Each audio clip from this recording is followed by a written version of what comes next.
Hi everyone, and welcome to an episode of Senior Living Live. I am so excited. We're here at the Arbor at Delray in Delray Beach, Florida, and we are joined today by Susan Robbins, who is our Director of Dementia Training for the Arbor Company. Thank you so much for sitting down with me. Well, I'm really excited to be here today, and it is a beautiful community. Oh my goodness, gorgeous. But all the arbors are. Of course. They're just full of love and stuff. I'm excited to talk about dementia because it's such an overwhelming responsibility for family members, and it's hard to get those questions answered.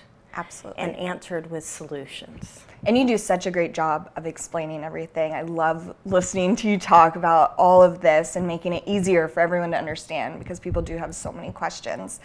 Today, we are going to be talking about a big thing that worries people is what you're experiencing normal aging or is it dementia? So to get started, can you kind of describe what is normal when it comes to aging and memory loss? So I sure can, because it does concern people, and especially if you've already had somebody in your family that's been living with dementia, it's kind of scary. So it is normal to forget people's names. It's also normal to have to struggle to come up with the answer to something, like you're telling somebody a story about a book you read, but you can't remember the title of it. And at 3 o'clock in the morning, you wake up and you remember the title of the book.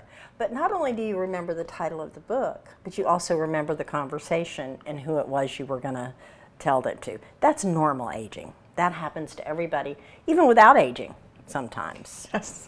But as you get older, it's scary. But the difference is I might wake up in the middle of the night and I might recall the name of that book, but I don't know why. So I get up and I start looking for it because I can't put things back in context or sequence things. And so is that a good example of, when to give us an idea of, when it's important to start looking for help or maybe go talk to someone about what we're experiencing? Well, one of the things, people look at it as memory loss. Memory loss is not always the first thing that goes. It's actually your frontal temporal lobe, which is your judgment and reasoning.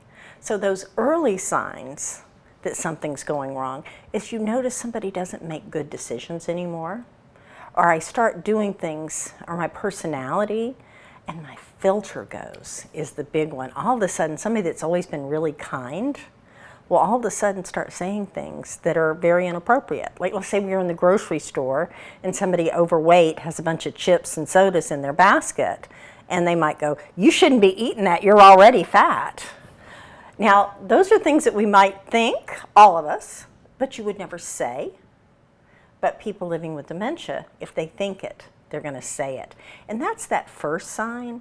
And if you can catch dementia there, then you've got a better chance of getting somebody to go in for help. Mm-hmm. Because it's uncomfortable to feel that way. Absolutely. And, let's say a loved one is starting to notice those things. What steps should they take to try to help? Well, first of all, confronting somebody, they're going to get defensive. And if I don't have judgment and reasoning, when you try to logically explain why I need to go to the doctor because I've got memory loss, your response that you get from your loved one is not going to be very nice because I don't have control of my impulse, and I think you're wrong. And this is where sometimes it actually creates paranoia. Are you trying to get my money? You're just trying to get my house. And it creates fears, which creates even more problems. So going to the doctor just for a regular doctor's visit and then proceed from there. And you want to find a geriatric neurologist. Yes. And so, that first step, getting them in to, a physical. We all need physicals. That's a pretty easy way. Is there anything that a loved one, should be keeping an eye out for, maybe to help talk with the physician about those concerns? Well, one of the things is allow the person living with dementia that you've taken to the doctor actually talk to the doctor. Because what happens is our instinct is to protect our loved ones. So we answer the questions And it hinders the doctor being able to understand what happened and what's going on with that person because you're answering for them. That is fantastic advice. So now it could be very helpful to let the doctor know ahead of time the things you have seen so that they know why you're really there, not just for a regular checkup. Right, of course. And then they can go look that way. But filling in filling in the answers for someone does not help the doctor get a good observation of that person. Right. And you're right. We want to protect. We want to be able to help. You would do the same thing for any loved one. Yeah. That's fantastic advice. Can you give any advice on, you're starting to notice these things. Is there anything that people should start to try or maybe consider as you might be noticing that filter going, or not being able to connect the dots in terms of any lifestyle changes or anything like that? I think one of the biggest things is how we talk to people. Because when we start to see people age and have early signs of dementia, we start questioning them. Simple things. Did you take a shower? I mean, how offensive is that? I mean, really, if you and I are sitting here talking and I said, Mary Kate, did you have a shower before you came today? Right. And even now, it's like, oh, what? Yes. Why are you asking me that? No, I was running late. I did. Do you know? Do I smell? So you cause them to become defensive. And so instead having conversations, instead of asking questions, and if you do ask a question and you don't get the answer that you want, accept the answer anyway, because people with dementia are not good historians. Like, what did you eat for breakfast? Well, you do my grocery shopping and there's no eggs in the house, but I'm telling you I had eggs. But if you question me, then you've created anxiety. And you're not going to know anyway, because I can't really tell you. Right. No, that's fantastic.